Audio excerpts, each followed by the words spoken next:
All right, so if we show the steps that we would use to figure out the function rule that defines f of x in the following table, the first thing that I notice here is that I'm given this equation, okay, y equals mx plus b.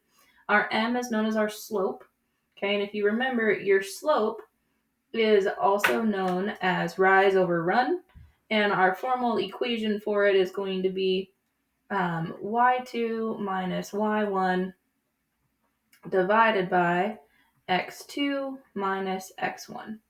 And every point has an x value and a y value. F of x is the same thing as y, if you want to think of it that way.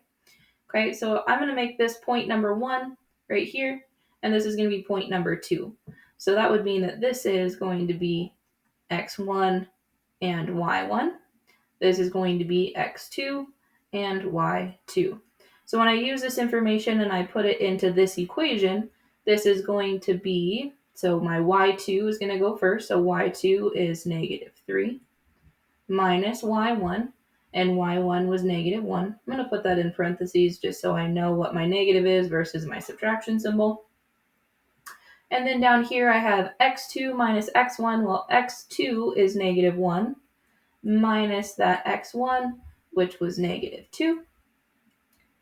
And now when I simplify, remember that when you are subtracting a negative, it's just like adding a positive. So negative 3 minus negative 1 is the same thing as negative 3 plus 1, which is negative 2. And then down here I have negative 1 minus negative 2, which is the same thing as negative 1 plus 2, which is 1.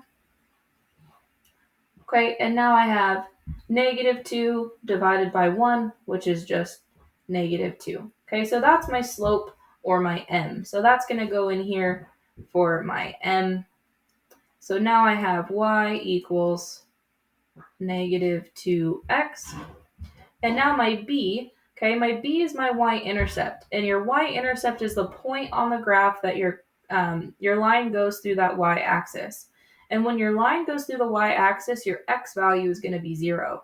So when I look at this table and I find that x is equal to 0 right here, that's telling me that this is my y-intercept.